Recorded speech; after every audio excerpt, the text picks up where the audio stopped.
Standing at the altar in my backup dress, watching my sister Rachel model my custom wedding gown while pretending to be the supportive maid of honor, I knew exactly what I had to do. The microphone was right there, the entire wedding party was assembled, and everyone I loved was watching. What they didn't know was that I'd discovered not only had Rachel stolen my dress, but she'd been sleeping with my fiancé's best man for months. Sometimes the universe hands you the perfect moment for justice, and you just have to take it. Before we jump back in, tell us where you're tuning in from, and if this story touches you, make sure you're subscribed, because tomorrow, I've saved something extra special for you. My name is Claire Thompson, and until 3 months ago, I thought I had everything figured out. At 28, I was planning what I believed would be the perfect wedding to David Martinez, a brilliant software engineer who made me laugh until my sides hurt and supported every dream I'd ever shared with him. We'd been together for 4 years, lived in a cozy apartment in Portland's Pearl District, and seemed to complement each other perfectly. He was methodical where I was creative, calm where I was passionate, and practical where I tended to dream big. What made our relationship even more special was how well David fit into my family.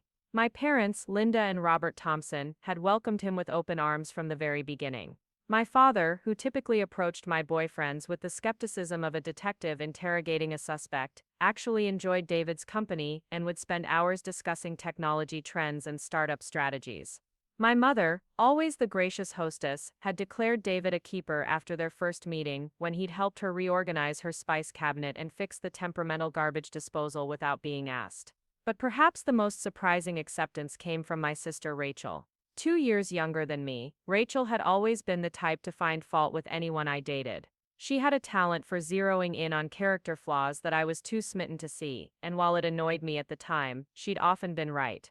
With David, however, she seemed genuinely happy for us. She'd often join us for dinner at trendy restaurants around Portland, suggesting new places to try and taking endless photos of our meals for her social media accounts. Rachel worked as a social media influencer, though her following was more modest than she liked to admit. She specialized in lifestyle content, fashion, and travel, always chasing the next collaboration or brand partnership. Her Instagram feed was carefully curated with perfectly arranged flat lays, aesthetically pleasing coffee shots, and outfit posts that she spent hours planning and executing. She had around 15,000 followers, which she would round up to almost 20,000 when talking to potential sponsors or family members. Despite our different career paths, Rachel and I had always been close.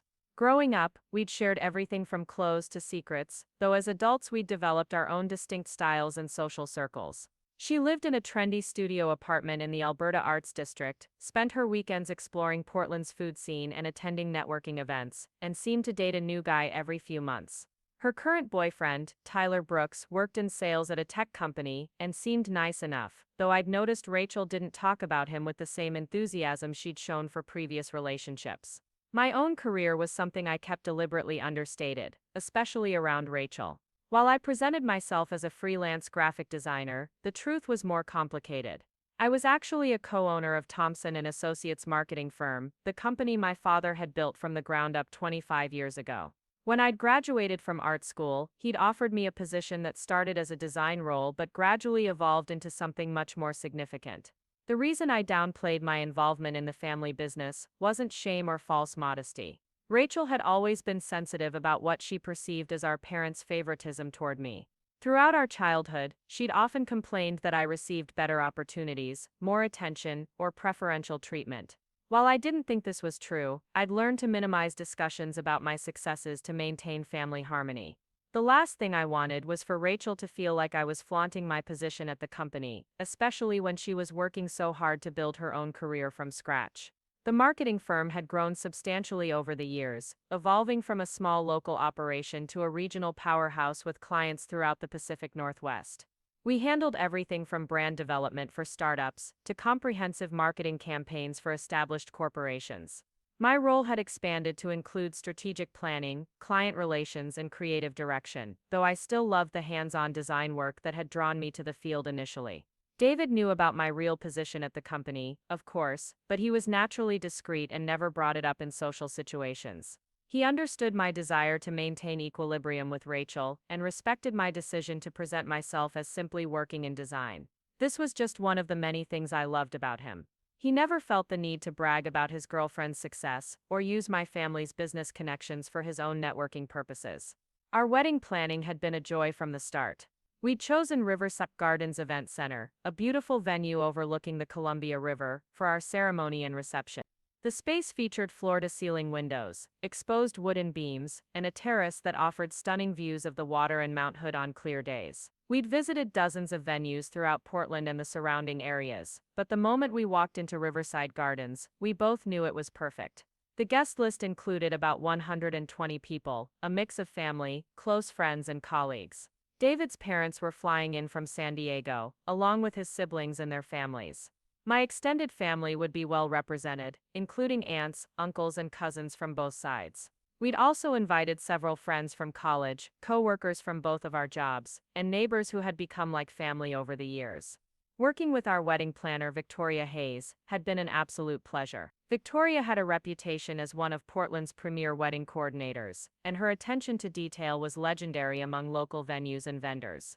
She'd helped us navigate everything from timeline logistics to vendor coordination, always staying within our budget while ensuring that every element reflected our personalities and preferences. The one aspect of wedding planning that had consumed more of my thoughts than anything else was my dress. I'd always dreamed of wearing something truly special on my wedding day, and after visiting countless bridal shops throughout Portland, I'd finally found my perfect gown at Enchanted Bridal Boutique. The dress was a custom creation by designer Elena Rodriguez, who specialized in modern takes on classic silhouettes. The gown was absolutely breathtaking. Made from layers of ivory silk and French lace, it featured a fitted bodice with delicate beadwork that caught the light beautifully, flowing into a romantic A-line skirt with a cathedral train. The sleeves were sheer lace that extended to my wrists, and the back featured dozens of tiny covered buttons that Elena had warned would take at least 20 minutes for someone to fasten properly. The entire piece had cost $8,000, representing the single largest expense in our wedding budget, aside from the venue and catering.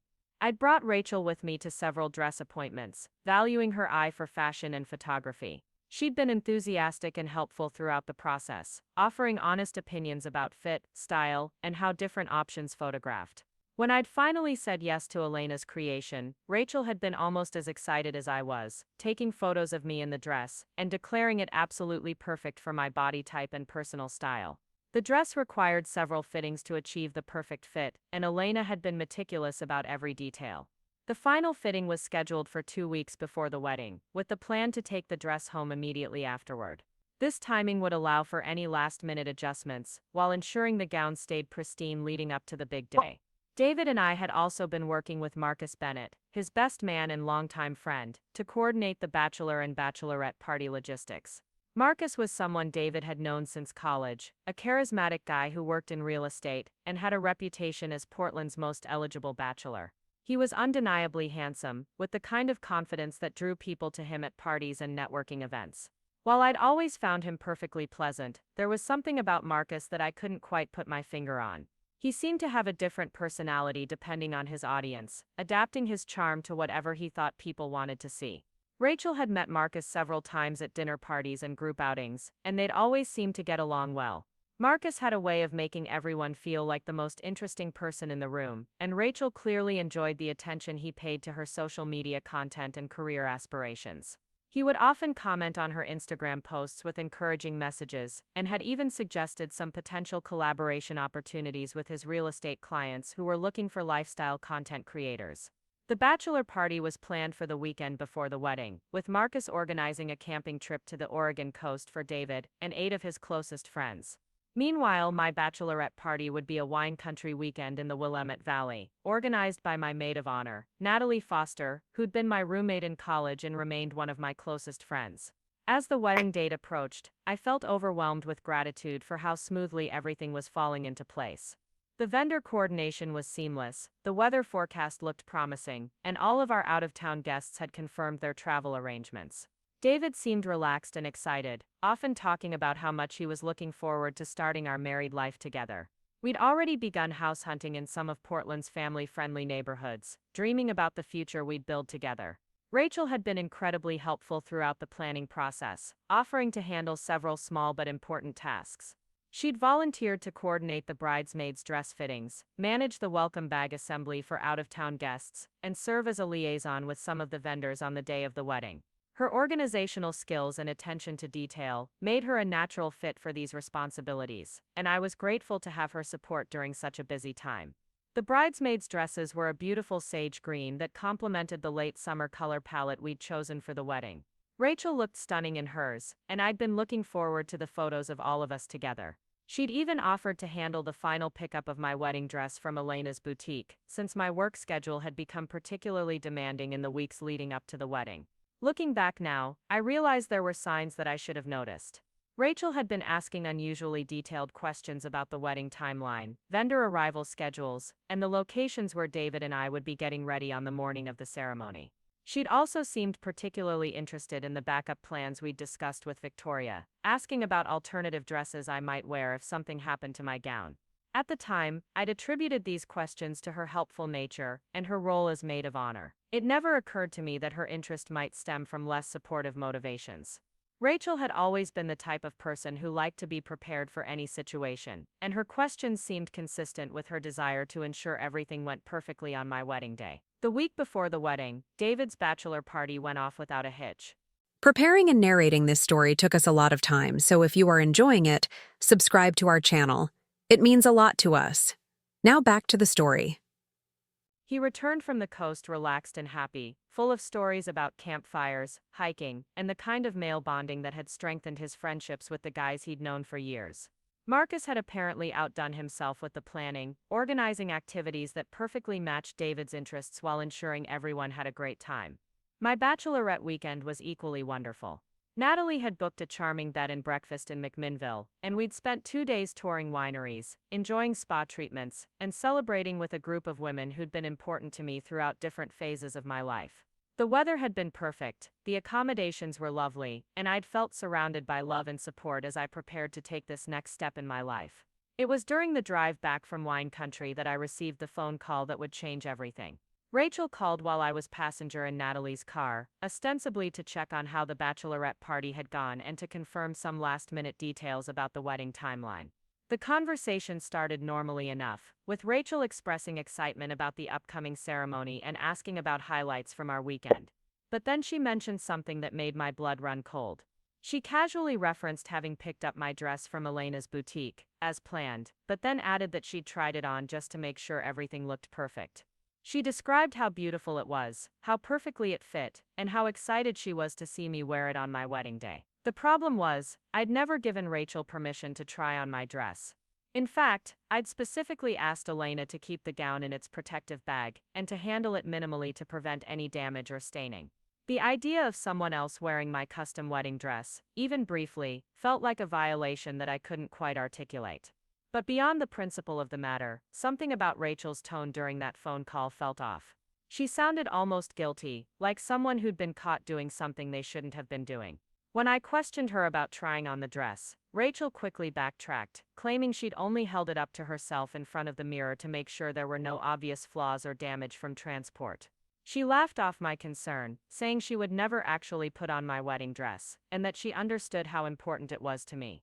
But the damage was done, a seed of doubt had been planted, and I found myself feeling uneasy about something I couldn't quite define. That night, back in my apartment, I called Elena to confirm that the dress had been picked up successfully, and to ask about its condition. Elena confirmed that Rachel had indeed collected the gown, and that everything had seemed fine during the handoff. But when I mentioned Rachel's comment about trying it on, Elena's tone shifted slightly. She mentioned that the protective bag had seemed to have been opened when Rachel picked it up, though Rachel had explained that she'd needed to check that the right dress was inside. The more I thought about this conversation, the more uncomfortable I became.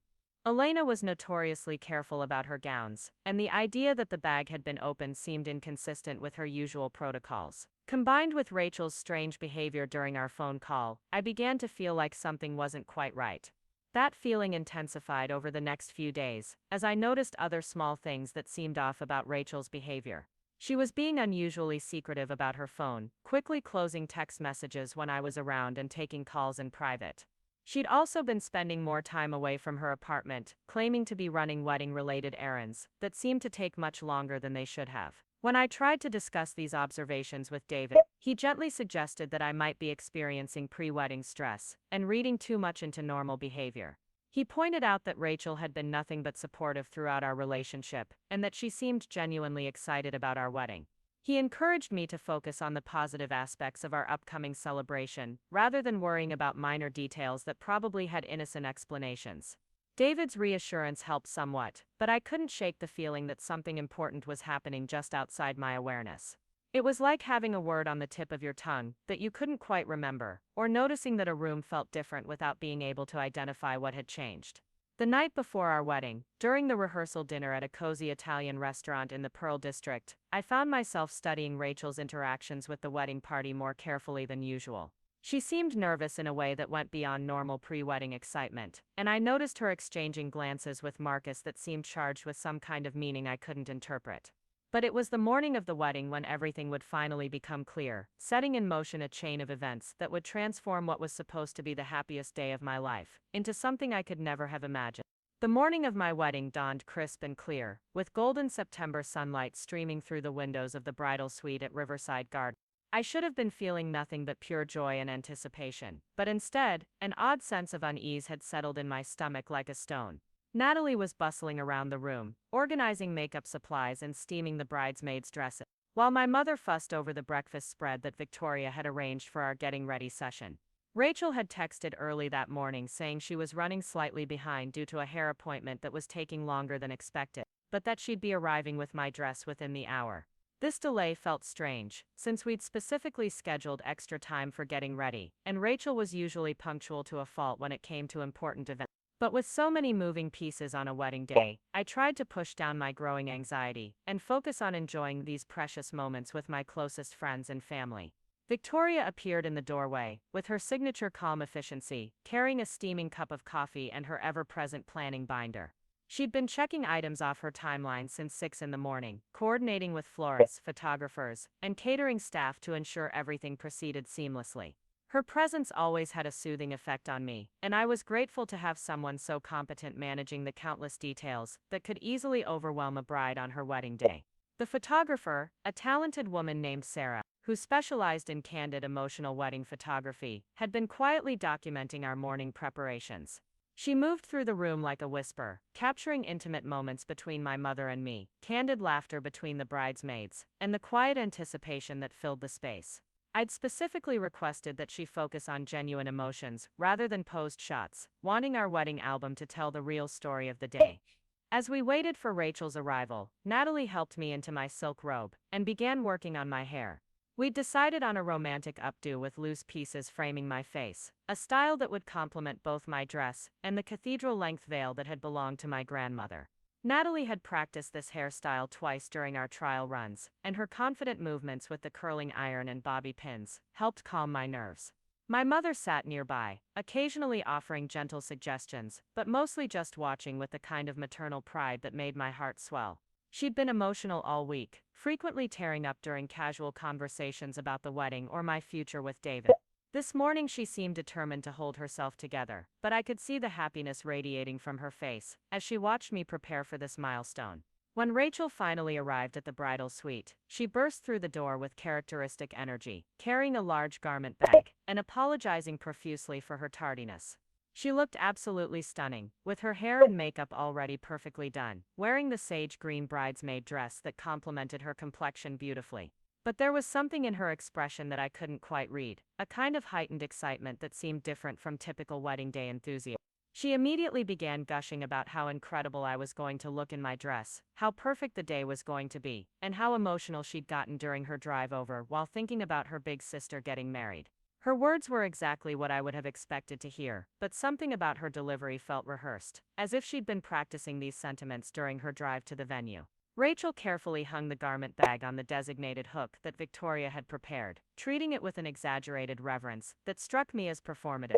She made a big show of how gently she was handling the bag, emphasizing how she'd kept it perfectly flat during transport, and how she'd been obsessing over protecting the dress all week. Again, her behavior wasn't necessarily wrong, but it felt somehow excessive. As my hair and makeup continued, Rachel positioned herself as the unofficial coordinator of our getting ready activities, taking photos with her phone, adjusting lighting for better shots, and generally inserting herself into every aspect of the morning preparations. She seemed particularly focused on documenting everything, taking far more photos than seemed necessary, and frequently commenting on how these images would look amazing on social media. When it came time for me to put on my dress, Rachel volunteered to help me into it, claiming that she'd become familiar with all the buttons and fastenings after picking it up from Elena's boutique. This offer made me uncomfortable for reasons I couldn't fully articulate, so I politely suggested that my mother and Natalie help me instead, since we'd already practiced the process during our trial run. Rachel's face flashed with what looked like disappointment, but she quickly covered it with a bright smile and stepped back to give us space. She positioned herself with her phone ready to capture the moment, chattering about how she couldn't wait to see how the dress looked and how she'd been dreaming about this moment all week. My mother and Natalie carefully removed the dress from its protective bag, and immediately I knew something was wrong. The fabric felt different in their hands, less substantial somehow, and when they held it up to the light, I could see subtle differences in the beadwork pattern. The lace sleeves looked similar but not identical to what I remembered, and the overall silhouette seemed slightly off. A cold panic began to spread through my chest as I examined the dress more closely. This wasn't my custom gown from Elena Rodriguez. This was a very good replica, probably an expensive knockoff, but definitely not the $8,000 original that I'd spent months perfecting with Elena's expert craftsmanship. The differences were subtle enough that someone unfamiliar with the original might not notice, but as the bride who'd spent countless hours discussing every detail with the designer, I could see that this was an entirely different dress. My hands began to shake as I ran my fingers over the beadwork, confirming what my eyes had already told me. The pattern was close but not exact. The quality of the silk was noticeably different, and the hand-sewn details that Elena was famous for were missing entirely. This dress was beautiful, but it wasn't mine. Natalie immediately noticed my distress and asked what was wrong. When I explained my concerns about the dress, she examined it more closely and agreed that something seemed off. My mother, who had been present for several of my fittings, also began to notice discrepancies when we pointed them out. The three of us stood there in growing alarm, trying to understand how this could have happened. Rachel, meanwhile, was insisting that I was imagining things, that pre-wedding nerves were making me see problems that didn't exist. She claimed that the dress looked exactly the same as it had at Elena's boutique, that lighting and stress were distorting my perception, and that I needed to calm down and trust that everything was fine. Her tone was soothing but firm, the way you might speak to someone you thought was having an irrational panic attack. But I knew what I was seeing, and I knew my own dress. This wasn't anxiety or poor lighting. Someone had switched my custom wedding gown with an imposter, and the only person who'd had access to the dress since picking it up from Elena was my sister. When I directly asked Rachel if she knew anything about what had happened to my real dress, her response was immediate and defensive. She accused me of not trusting her, of looking for someone to blame for my wedding day stress, and of being ungrateful for all the help she'd provided during the planning process. She pointed out that she'd volunteered to pick up the dress as a favor, that she'd been nothing but supportive throughout my engagement, and that my accusations were hurtful and unfair. Her reaction felt like confirmation of my worst fears. An innocent person would have been confused and concerned about the dress switch, not immediately defensive and accusatory. Rachel's response suggested that she not only knew what had happened to my dress, but was actively trying to deflect blame and make me question my own perceptions. The room had fallen silent except for Rachel's increasingly agitated denials. Natalie and my mother exchanged worried glances, clearly unsure how to navigate this unprecedented situation. Victoria appeared in the doorway, drawn by the raised voices, and quickly assessed that something serious was happening that could derail our carefully planned timeline. In that moment of chaos and confusion, I made a decision that would have seemed impossible to me just hours earlier. I told everyone in the room that I needed a few minutes alone to think, and I asked them to please step outside while I tried to process what was happening. Rachel protested that she didn't want to leave me alone when I was clearly upset, but I insisted, and eventually everyone reluctantly filed out of the bridal suite. Once I was alone, I called Elena Rodriguez directly, hoping against hope that there had been some kind of mix-up at the boutique that could explain the dress situation. Elena answered immediately, and when I described what I was seeing, her voice became grave and concerned. She confirmed that the dress I was describing was definitely not the gown she'd created for me, and she was shocked to hear that such a switch could have occurred. More troubling, Elena revealed that Rachel had called her earlier in the week asking detailed questions about the dress construction, supposedly to help coordinate last-minute alterations if needed. Elena had found the call strange since all alterations had been completed weeks earlier, but she'd answered Rachel's questions about beading patterns, fabric sources, and construction techniques, thinking she was just being thorough. Elena also mentioned that she'd noticed Rachel seemed unusually interested in the dress during my final fitting, taking photos and asking questions about the design process that went beyond normal bridesmaid curiosity. At the time, Elena had attributed this to Rachel's work in social media and her interest in fashion, but in light of the current situation, she was beginning to wonder if Rachel's motivations had been different than they'd appeared. As I ended the call with Elena, my phone buzzed with a text message from an unknown number. The message was brief but devastating. "Check your sister's Instagram story before you walk down the aisle. You deserve to know the truth. A friend." My hands trembled as I opened Instagram and navigated to Rachel's profile. Her most recent story, posted just 30 minutes earlier, showed her in what was unmistakably my wedding dress, posing in what looked like a hotel room. The caption read, "Feeling like a bride today. Sometimes dreams come true in the most unexpected ways." The photos showed Rachel from multiple angles, clearly reveling in how the dress looked on her. She'd styled her hair differently than she had for my wedding, wearing it long and loose instead of the updo she'd arrived with this morning. Her makeup was also different, more dramatic and bridal, suggesting that this photo session had been planned well in advance. But the Instagram story revealed something even more shocking. In the background of one of the photos, I could clearly see a man's clothing scattered on the hotel room floor, and in the mirror's reflection, I caught a glimpse of someone who looked exactly like Marcus Bennett, David's best man. My sister hadn't just stolen my wedding dress. She was having an affair with my fiancé's best friend, and she'd used my custom gown as a costume for their romantic rendezvous on the morning of my wedding. The betrayal was so complete and devastating that I felt physically sick. Rachel hadn't just taken my dress on a whim or out of sibling rivalry. She'd planned this elaborate deception, commissioning or purchasing a replica to replace my original gown while stealing the real one for her own twisted purposes. And she'd been carrying on this affair under everyone's noses, including Tyler's, for who knows how long. I screenshotted every image from Rachel's Instagram story before she could delete them, knowing that I'd need evidence of what I'd discovered.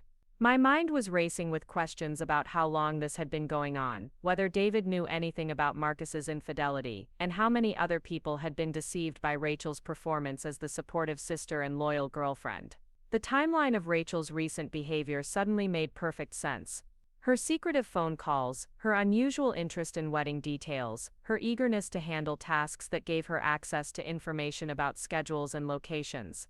She'd been planning this betrayal for weeks, maybe months, using her position as my maid of honor to orchestrate the perfect opportunity to steal my dress and meet with Marcus while everyone else was focused on wedding preparations. I thought about Tyler, Rachel's sweet boyfriend, who was probably getting ready to attend my wedding as Rachel's date, having no idea that she was currently in a hotel room with another man wearing a stolen wedding dress. I thought about David, who was trusting Marcus with best maid responsibilities, while Marcus was betraying that friendship in the most intimate way possible. And I thought about myself, standing in a bridal suite in a fake dress, realizing that two of the people I trusted most had been lying to me for months. The knock on the door interrupted my spiraling thoughts. Victoria's voice called through the door, gently reminding me that we were approaching our timeline for final preparations and that the ceremony guests would be arriving soon. I knew I had to make a decision about how to handle this situation, and I had to make it quickly. I could put on the replica dress, walk down the aisle, and pretend that nothing had happened, dealing with Rachel's betrayal privately after the wedding. I could cancel the ceremony entirely, explaining to our guests that unforeseen circumstances had made the wedding impossible. Or I could find a way to expose the truth publicly, ensuring that Rachel faced consequences for her actions in front of everyone who mattered to us.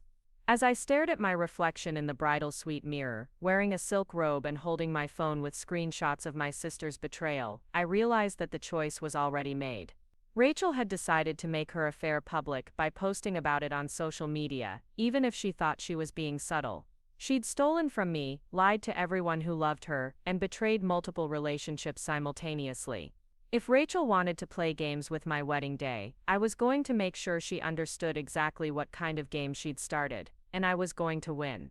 The morning that had started with anticipation and joy had transformed into something entirely different. But as I began to formulate my plan for the ceremony ahead, I felt a strange sense of clarity and purpose.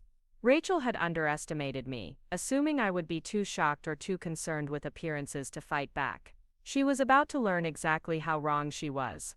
When Victoria knocked again, her voice carrying just a hint of urgency about our timeline, I took a deep breath and called for everyone to come back into the bridal suite. My mother Natalie and Rachel filed back in, their faces showing varying degrees of concern and confusion. Rachel immediately launched into another round of reassurances about how beautiful I was going to look and how perfect everything would be, but I held up my hand to stop her mid-sentence. I needed to think strategically about my next moves, and that meant controlling the information flow carefully. Looking directly at Rachel, I told her that I'd decided she was right about the dress situation, that my pre-wedding nerves had probably made me see problems that weren't really there. I watched her face flood with relief, as she nodded enthusiastically, launching into a speech about how she knew everything would be fine, and how important it was for me to stay calm on my special day. But while Rachel was speaking, I was studying her more carefully than I ever had before. Now that I knew what to look for, I could see subtle signs of deception in her body language. She was talking too fast, gesturing more animatedly than usual, and avoiding direct eye contact when she made specific claims about the dress pickup process. Her performance was convincing enough for someone who wasn't looking for lies, but once you knew she was lying, the tells became obvious. I asked Victoria for a few more minutes to collect myself, then requested that she coordinate with David's groomsmen to ensure Marcus was available for some photos before the ceremony. I made this request casually, as if it were just another item on our photography timeline, but I watched Rachel's face carefully when I mentioned Marcus's name. Sure enough, there was a brief flash of something, panic or guilt, before she quickly recovered and commented on what a good friend Marcus had been throughout the wedding planning process. Victoria nodded and stepped out to make the coordination calls, while my mother began helping me into the replica dress. As she fastened the buttons that Elena had designed to take 20 minutes, I noticed these were different too, snapping together with a much simpler mechanism that took less than 5 minutes total. Even the button placement felt wrong against my back, confirming beyond any doubt that this was not my custom gown. But I smiled and thanked Rachel for taking such good care of my dress, complimenting how beautiful it looked and how grateful I was for her help. I could see her visibly relax as she believed her deception was working. She began taking photos of me in the fake dress, chattering about how amazing I looked and how perfectly everything had come together. While Rachel was distracted with her photography, I discreetly texted David with a message that probably seemed strange but would make sense later. I told him that I loved him deeply, that I was excited to marry him, and that I hoped our friendship with Marcus would survive some surprising news that might come out today. I asked him to trust me completely during the ceremony, no matter what happened or how confused things might seem. David's response came back quickly, full of affection and slightly puzzled concern. He wrote that he loved me too, that nothing could surprise him enough to damage our relationship, and that he trusted me absolutely. He added that Marcus had seemed a bit distracted and nervous that morning, which he'd attributed to best man duties, but now he was wondering if something else was going on. This exchange confirmed what I'd suspected. David had no idea about Marcus's betrayal, which meant my fiancé was as much a victim of this deception as I was. Marcus had been lying to his best friend just as thoroughly as Rachel had been lying to me, and Tyler was presumably still planning to attend the wedding as Rachel's devoted boyfriend, completely unaware that she was currently cheating on him. Natalie finished my makeup with the kind of artistic skill that made her freelance career so successful, creating a look that was elegant and timeless, but also photographed beautifully. As she worked, I found myself thinking about how many people Rachel's selfishness was affecting. Tyler would be humiliated when the truth came out. David would lose a friendship he'd valued for years. My parents would be devastated to learn that their younger daughter had betrayed the family in such a spectacular way. The wedding guests would witness drama instead of celebration. But Rachel had made these choices, not me. She decided to steal my dress, cheat on her boyfriend, and manipulate everyone around her to facilitate her affair. She turned my wedding day into an opportunity for her own gratification, apparently without any consideration for the collateral damage her actions would cause. As I sat in the makeup chair, I began to formulate a plan that would expose Rachel's betrayal, while minimizing the impact on innocent people. I couldn't let her get away with what she'd done, but I also didn't want to destroy my own wedding or hurt people who didn't deserve it. The key would be timing and precision, making sure the truth came out in a way that held Rachel accountable without causing unnecessary pain to others. When Natalie finished my makeup, I asked her to step outside for a moment because I wanted to have a private conversation with Rachel. My mother looked concerned about leaving us alone, given the earlier dress drama, but I assured her that everything was fine, and that I just needed a few sister moments before walking down the aisle. Once we were alone, I turned to Rachel with what I hoped looked like emotional vulnerability. I told her how much our relationship meant to me, how grateful I was for her support during the wedding planning, and how important it was to me that we always be honest with each other. I said that as sisters, we should never have secrets, especially about important things that could affect our family. Rachel responded with all the right words, talking about how much she loved me and how she would always be there for me. She spoke about the special bond between sisters and how nothing could ever come between us. But even as she said these things, I could see her checking her phone periodically, presumably for messages from Marcus about their morning rendezvous. I then took what felt like an enormous risk. I told Rachel that I'd heard some concerning rumors about Marcus, that people were saying he might be involved with someone else, and that I was worried about how this might affect David if it turned out to be true. I said I couldn't imagine who would want to hurt David by getting involved with his best friend, but that these kinds of affairs sometimes happened at weddings when emotions were running high. Rachel's reaction was immediate and telling. She became defensive without being accused of anything, insisting that people love to gossip about attractive single men like Marcus, and that rumors were usually just jealousy or misunderstanding. She said that Marcus was completely devoted to David's friendship, and would never do anything to betray that trust. Her protests were too strong for someone who was supposedly just commenting on general rumors about someone else's behavior. But then Rachel made a critical mistake. She added that she'd actually seen Marcus that morning, and he'd seemed completely normal, focused on his best man duties, and excited about the wedding. She said this as if it were casual evidence that the rumors couldn't be true, but I hadn't mentioned anything about Marcus's behavior that morning, and Rachel had supposedly been at a hair appointment before coming to the bridal suite. When I asked where she'd seen Marcus, Rachel stumbled over her answer. First she said it was at a coffee shop near her apartment, then she changed it to the hotel lobby when she was arriving at the venue. When I pointed out that the groomsmen were getting ready at a different location entirely, she claimed that Marcus had stopped by to check on something with the venue coordinator. Each lie made the next one more difficult to maintain, and I could see Rachel struggling to keep her story straight. She was clearly regretting having mentioned seeing Marcus at all, but now she was trapped in an explanation that wasn't holding together under basic questioning. I decided to push a little further, telling Rachel that David had mentioned Marcus, seemed distracted and nervous that morning. I said I hoped everything was okay with him, since David was counting on Marcus to help keep him calm during the ceremony. I wondered aloud if there was something going on in Marcus's personal life that might be affecting his mood. Rachel's response revealed just how deep her involvement in Marcus's deception went. She immediately launched into a detailed explanation of why Marcus might seem nervous, mentioning that he'd been working on a big real estate deal that was supposed to close this week, that he'd been having some family drama with his parents, and that he was probably just feeling the pressure of his best man responsibilities. The problem was, Rachel shouldn't have known any of these details about Marcus's life, unless they were spending significant private time together. David had mentioned none of these issues, and they weren't the kind of information that would come up in casual group conversation. Rachel was revealing intimate knowledge of Marcus's personal and professional life that could only come from an ongoing relationship. I thanked Rachel for helping me understand what might be going on with Marcus, then suggested that we should probably start making our way toward the ceremony location. Victoria had been checking on us periodically, and I could tell she was getting anxious about our timeline.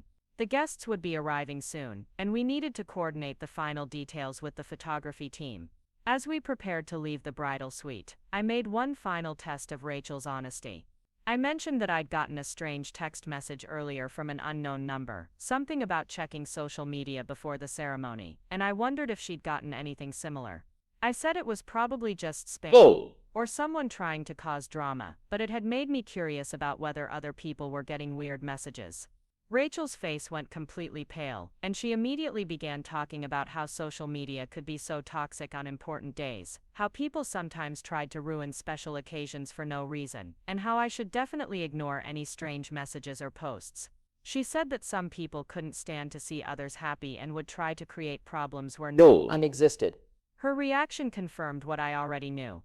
Rachel was aware that her Instagram story could be discovered, and she was trying to preemptively discredit any evidence I might find. She was still believing she could control the narrative and manage the situation, but she was clearly getting more nervous as the ceremony approached. As we finally left the bridal suite, I felt a strange sense of calm settling over me. I had all the information I needed. I understood the scope of Rachel's betrayal, and I had a plan for how to handle the situation. Rachel thought she was getting away with the perfect crime, but she was actually walking into a trap of her own making. The walk through the venue toward the ceremony location gave me a chance to observe Rachel interacting with other members of the wedding party and our family. She was performing beautifully, playing the role of the devoted sister and supportive maid of honor with convincing enthusiasm. She hugged relatives, complimented other bridesmaids, and generally conducted herself like someone who had nothing to hide. But I was watching for different things now, and I could see the signs of stress beneath her performance. She was checking her phone more frequently than usual, scanning the crowd as if looking for someone specific, and her smile seemed forced when she thought no one was watching her directly. When we reached the area where the final preparations were taking place, I could see David and his groomsmen in the distance, looking handsome and happy in their coordinated suits. David caught my eye and smiled, with such pure joy and love, that I felt a surge of anger at Rachel for trying to contaminate this moment with her selfishness and deception. Marcus was indeed with the groomsmen, and from this distance, he looked like any other member of the wedding party. But knowing what I knew now, I could see that his body language was different from the other men. He seemed tense and distracted, frequently looking at his phone and glancing around the venue, as if he were expecting something to happen. Victoria appeared at my side with her final timeline updates, confirming that the guests were arriving on schedule, the officiant was ready, and all the vendors were in position. She asked if there were any last-minute changes or concerns, and I told her that everything was perfect, that I was ready to proceed exactly as planned. But as I said this, I was thinking about the changes that were definitely coming, just not the kind that Victoria was expecting. In less than an hour, I would be standing at the altar with a microphone in front of 120 guests, with my sister beside me wearing her bridesmaid dress over whatever lingerie she'd chosen for her morning rendezvous with Marcus. Rachel had orchestrated an elaborate deception, but she'd made one critical miscalculation. She'd assumed that I would be too focused on my own wedding day to notice her betrayal, too concerned with appearances to make a scene, too committed to family harmony to expose her publicly. She was about to learn exactly how wrong she'd been about all of those assumptions. The processional music began to play as I stood at the back of the ceremony space, my arm linked with my father's, watching the bridesmaids make their way down the aisle in perfect formation. Rachel was the last to walk before me, and I observed her performance with new eyes, as she glided gracefully toward the altar, smiling radiantly at the guests, and giving every appearance of a sister overwhelmed with joy for the bride. The venue looked absolutely magical in the late afternoon light. Victoria and her team had outdone themselves with the floral arrangements, creating cascading displays of white roses, eucalyptus, and baby's breath that complemented the natural beauty of the riverside setting. The guests were seated in elegant wooden chairs, arranged in a perfect semicircle, with the altar positioned to take advantage of the stunning view of the Columbia River and Mount Hood in the distance. David stood at the altar looking absolutely handsome in his charcoal gray suit, his face lighting up the moment he saw me appear at the back of the aisle.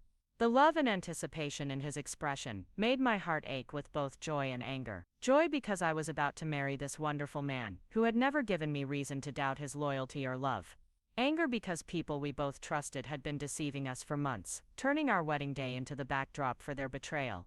Marcus stood beside David as the best man, and from this distance, he looked every bit the supportive friend. His suit was perfectly tailored, his smile appeared genuine, and he was fulfilling his ceremonial duties with apparent grace. But I knew that less than 2 hours ago, he had been in a hotel room with my sister, both of them wearing my stolen wedding dress, while playing out some twisted fantasy that involved betraying everyone who trusted them. The photographer moved discreetly through the ceremony space, capturing the moment from multiple angles. I had specifically requested that she document the entire ceremony comprehensively, wanting to preserve every detail of this important day. Now I was grateful for that decision, for reasons she could never have anticipated. Everything that was about to happen would be thoroughly documented, creating a permanent record of the truth.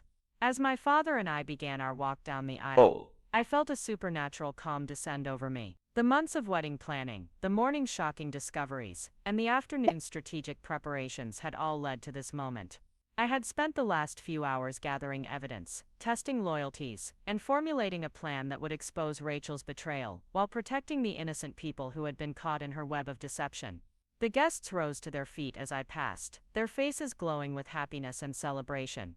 I saw aunts and uncles, who had traveled from across the country, college friends who had taken time off work to be here, and colleagues from both David's company and my family's firm. These people had come to witness our union and celebrate our love, having no idea that they were about to witness something entirely different. Tyler was seated in the third row on the bride's side, looking handsome in his navy suit, and beaming with pride as he watched his girlfriend serve as maid of honor. His genuine happiness and obvious affection for Rachel made my stomach turn with sympathy for what he was about to learn. Tyler had done nothing wrong, except trust someone who didn't deserve his trust, and he was about to be humiliated in front of 120 people. But Rachel had made these choices, not me. She had decided to cheat on Tyler, steal from me, and lie to everyone who cared about her. She had turned my wedding into an opportunity for her own selfish gratification, and now she would face the consequences of those decisions in the most public way possible.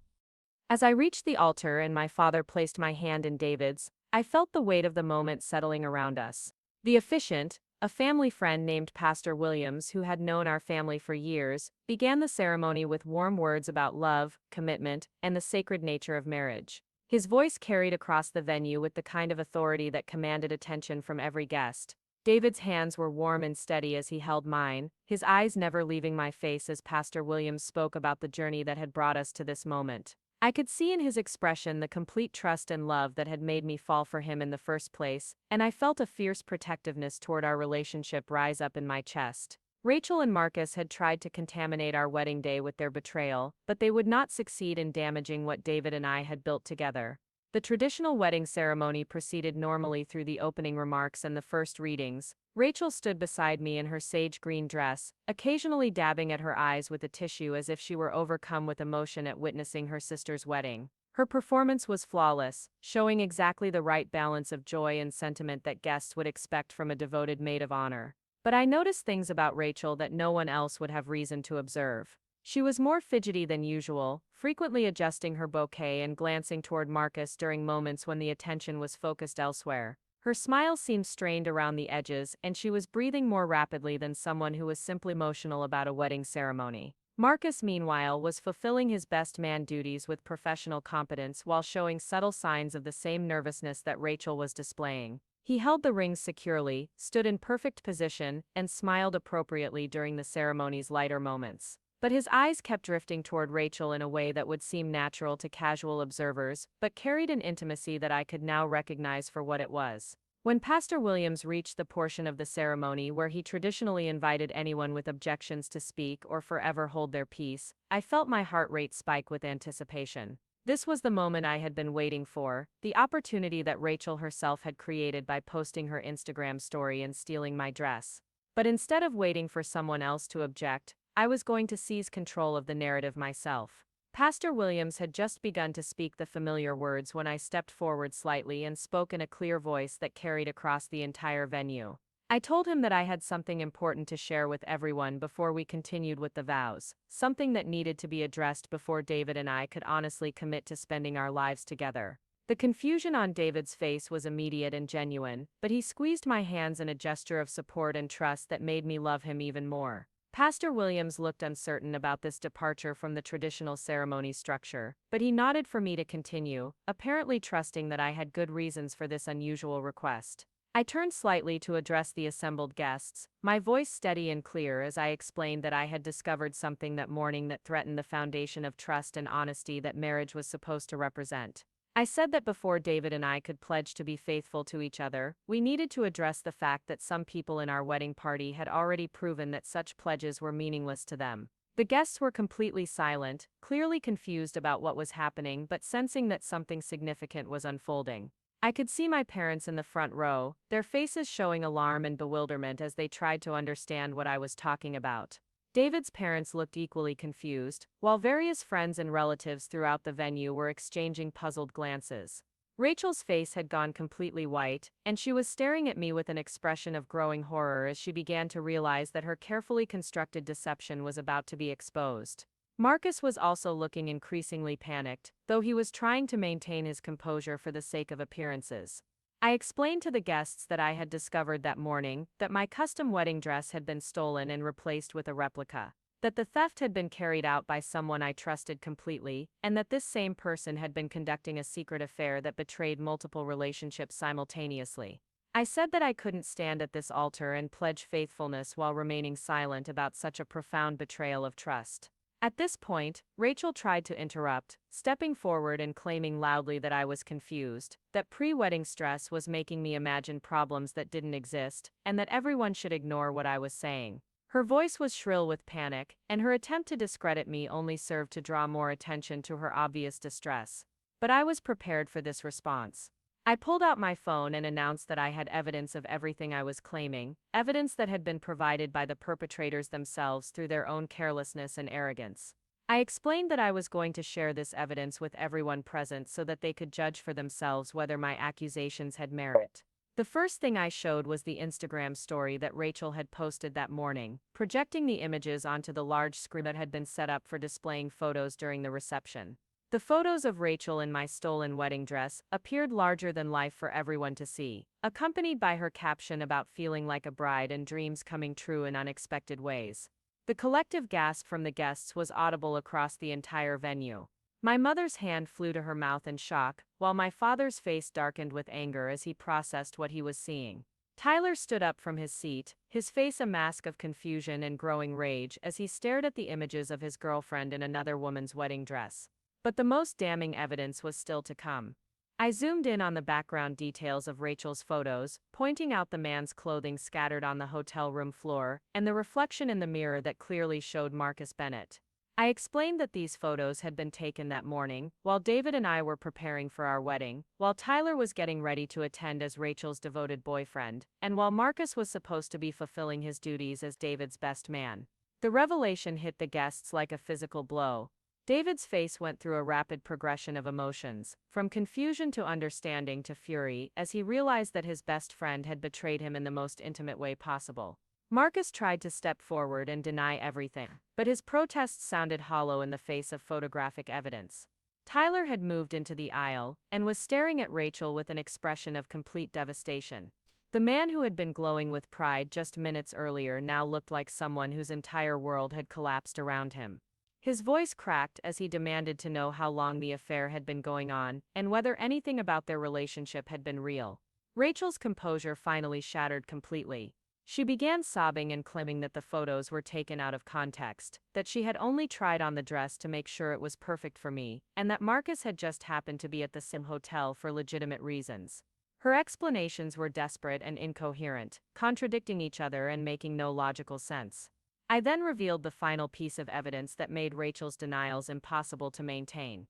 I shared the text messages I had found between Rachel and Marcus, messages that clearly showed their affair had been ongoing for months, and that they had specifically planned to use my wedding day as cover for their rendezvous.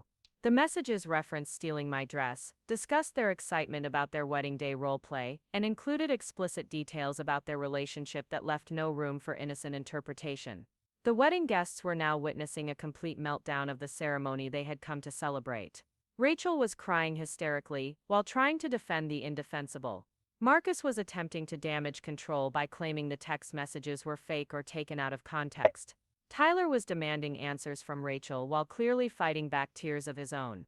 And David was staring at Marcus with the kind of betrayed fury that ends friendships permanently. But through all of this chaos, I remained calm and in control at the altar.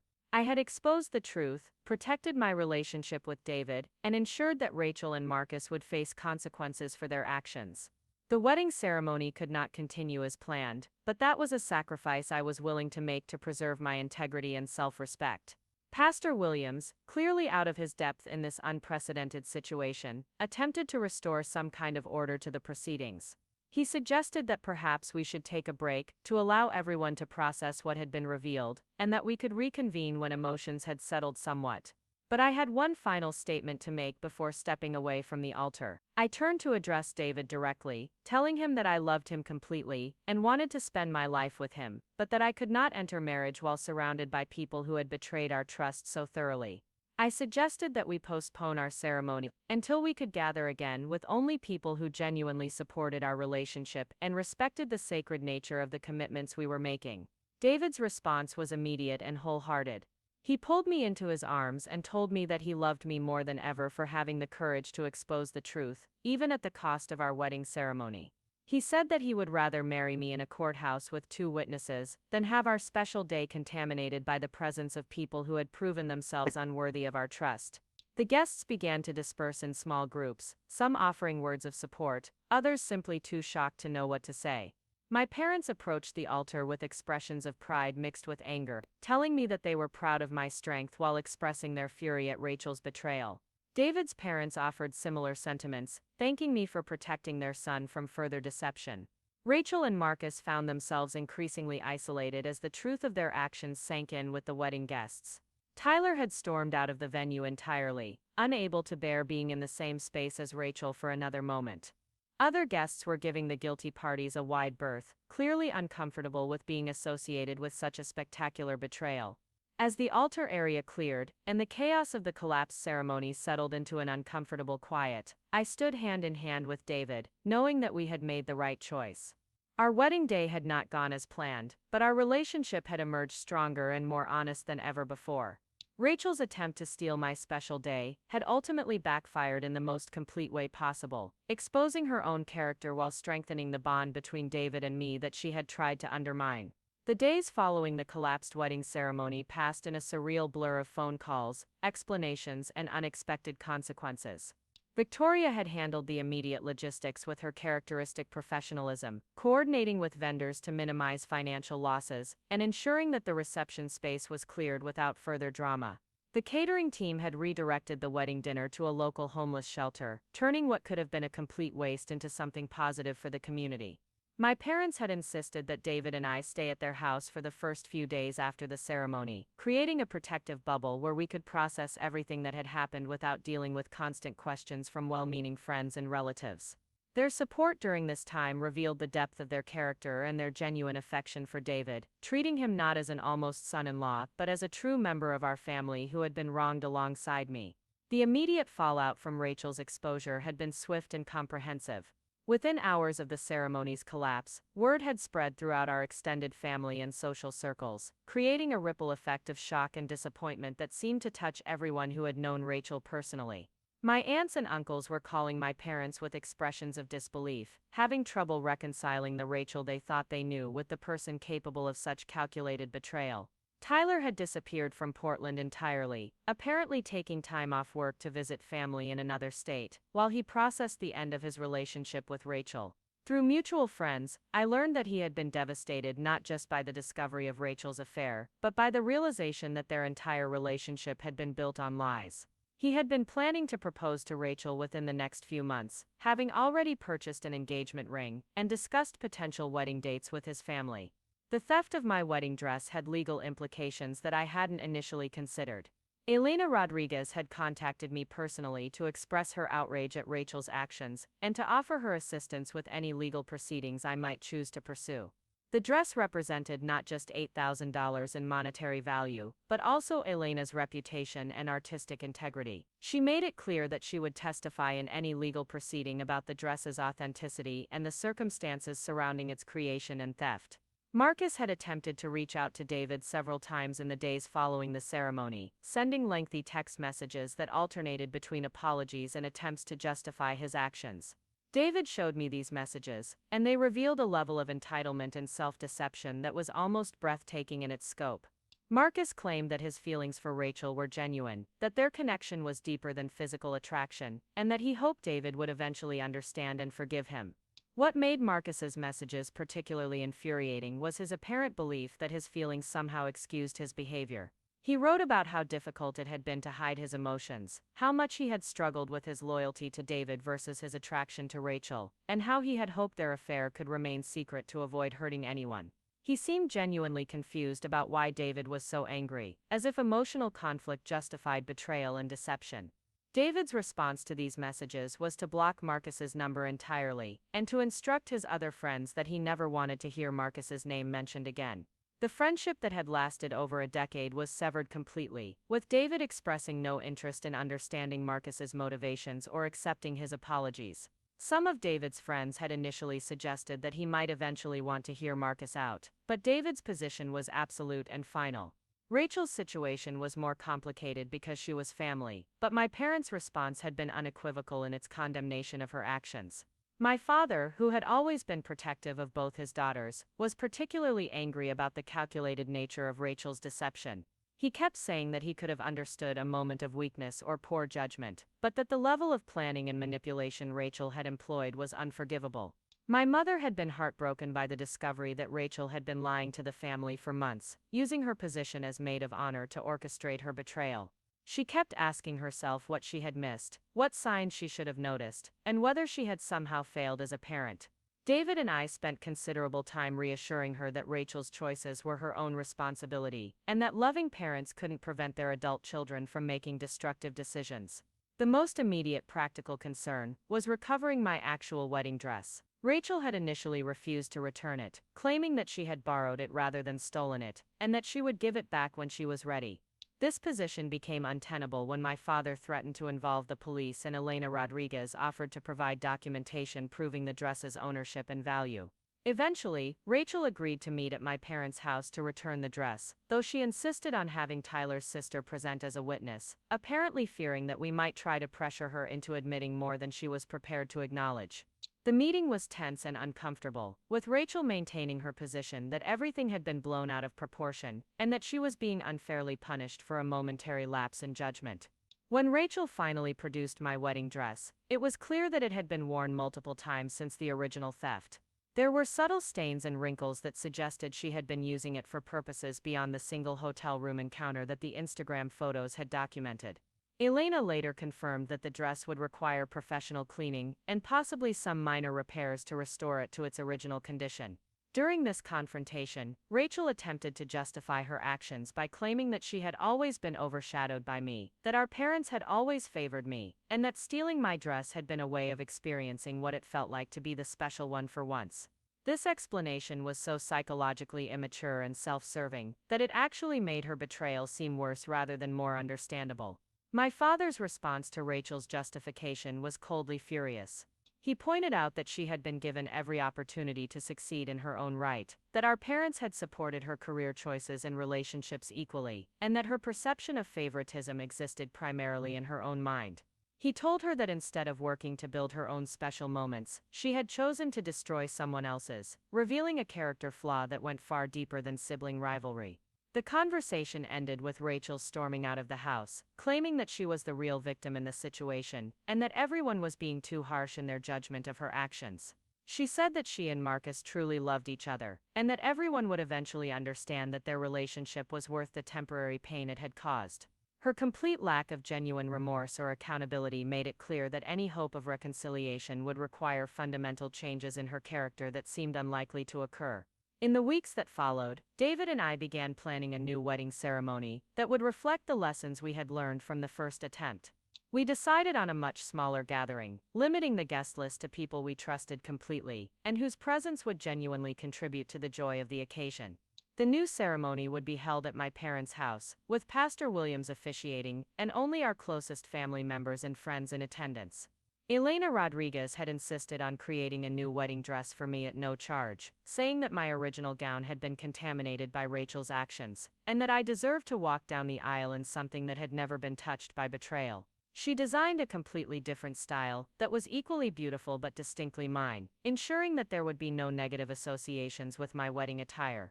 The guest list for our new ceremony was deliberately curated to include only people who had proven their loyalty and integrity over time. David's college roommate would serve as best man, a choice that felt safe and appropriate given his demonstrated character and genuine friendship.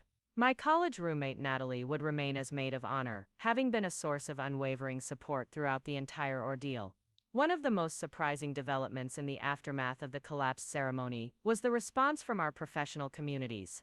Word of what had happened had spread through Portland's business networks, and the general reaction had been overwhelmingly supportive of the choice we had made to expose the truth rather than preserve appearances. Several of my father's business contacts had reached out to express their admiration for our integrity and to offer their support for our relationship. Marcus's real estate career had suffered significantly from the scandal, with several clients choosing to work with other agents, rather than be associated with someone who had demonstrated such poor judgment and character. His professional reputation in Portland's tight-knit business community had been damaged in ways that would be difficult to repair, creating consequences that extended far beyond his personal relationships. Tyler had eventually reached out to thank me for exposing Rachel's affair, saying that discovering the truth had been painful but necessary for his own well-being. He had suspected that something was wrong in their relationship, but had attributed Rachel's behavior to stress from her career and family obligations. Learning about the affair had been devastating, but it had also freed him from a relationship that had been built on deception from its foundation. The new wedding ceremony, when it finally took place 6 weeks after the original date, was everything that our first attempt should have been. The gathering was intimate and genuine, filled with people who truly wanted to celebrate our union, rather than simply attend a social event. My parents' garden provided a beautiful natural setting, and the smaller scale allowed for personal touches that would have been impossible in a larger venue. David and I wrote our own vows for the second ceremony, incorporating acknowledgments of the challenges we had already faced together, and our commitment to maintaining honesty and transparency in our relationship. We specifically included promises to protect each other from those who would try to harm our marriage, whether through betrayal, manipulation, or simple lack of respect for our commitment. Elena's new dress was absolutely perfect, designed specifically for the garden setting and my personal style preferences. The ceremony photos captured genuine emotions and authentic moments, creating memories that were untainted by the presence of people who didn't truly support our relationship. The reception was a backyard barbecue that felt relaxed and joyful, exactly the kind of celebration that reflected our personalities and values. During the reception, my father gave a toast that addressed the recent challenges without dwelling on them, emphasizing instead the strength that David and I had shown in protecting our relationship and the bright future that lay ahead of us. He spoke about the importance of surrounding ourselves with people of good character and the value of learning difficult lessons early in our marriage rather than later. The honeymoon that followed was a 3-week trip to New Zealand that allowed us to completely disconnect from the drama and stress of recent months. The physical distance from Portland and the beauty of the landscape helped us process everything that had happened while focusing on building our life together as husband and wife. We returned feeling refreshed, closer than ever, and ready to move forward without looking back. Rachel and Marcus's relationship had imploded within a month of the collapse ceremony, apparently unable to survive the scrutiny and consequences that came with its public exposure. Rachel had moved to Seattle, claiming that she needed a fresh start away from Portland's judgment and negativity. Marcus had remained in Portland, but had become increasingly isolated as mutual friends chose sides in the aftermath of his betrayal. The legal proceedings surrounding the dress theft had been resolved through a settlement that required Rachel to pay for the professional cleaning and repairs needed to restore my original gown to its pristine condition. She had also been required to issue a public apology acknowledging her theft and expressing remorse for her actions, though the apology had been so obviously reluctant and self-serving that it had done little to rehabilitate her reputation. 6 months after our garden wedding, David and I purchased a house in one of Portland's family-friendly neighborhoods, fulfilling the dreams we had discussed during our engagement. The house hunting process had been enjoyable and stress-free, unmarked by the kind of drama that had characterized our original wedding planning. We were building a life based on mutual respect, honest communication, and genuine partnership. My role at Thompson & Associates had evolved as well, with my father beginning to transition more responsibilities to me in preparation for his eventual retirement. The events surrounding our wedding had actually strengthened our family's business relationships, as clients and partners had been impressed by our handling of the crisis and our commitment to integrity even when it was personally costly.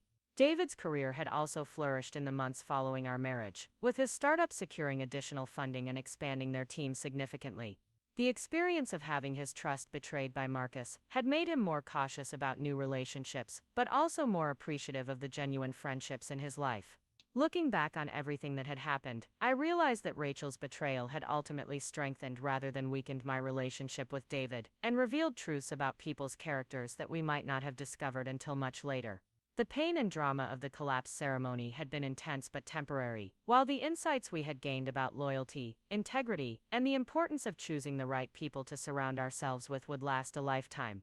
The most profound lesson from the entire experience was that protecting what you value sometimes requires difficult choices and uncomfortable confrontations. Rachel had counted on my desire to avoid conflict and preserve family harmony to protect her from the consequences of her actions. By choosing truth over comfort, David and I had preserved our integrity and created space for genuine relationships to flourish. Our marriage had begun, not with a fairy tale ceremony, but with a test of our commitment to honesty and mutual support. We had passed that test together, emerging stronger and more unified than we had been before the crisis. The foundation we had built through that experience would serve us well in whatever challenges the future might bring. As I sat in our new home one evening, wearing the cleaned and restored wedding dress while David took photos for our delayed wedding album, I felt nothing but gratitude for how everything had unfolded. Rachel's attempt to steal my special day had ultimately led to something far more valuable than a perfect wedding ceremony. It had led to a marriage built on tested trust, proven loyalty, and the knowledge that we could face any challenge together. The stolen dress had been returned, the betrayers had been exposed, and justice had been served not through revenge but through the natural consequences of poor choices. David and I had emerged from the crisis, not as victims but as partners who had proven their commitment to each other, and their willingness to fight for what they valued most. Our story had not ended with the dramatic altar confrontation, but had continued with the quiet, steady work of building a life together, based on the lessons we had learned. The wedding dress theft had been Rachel's story, but the marriage that followed was entirely ours. Up next, you've got two more standout stories right on your screen. If this one hit the mark, you won't want to pass these up, just click and check them out.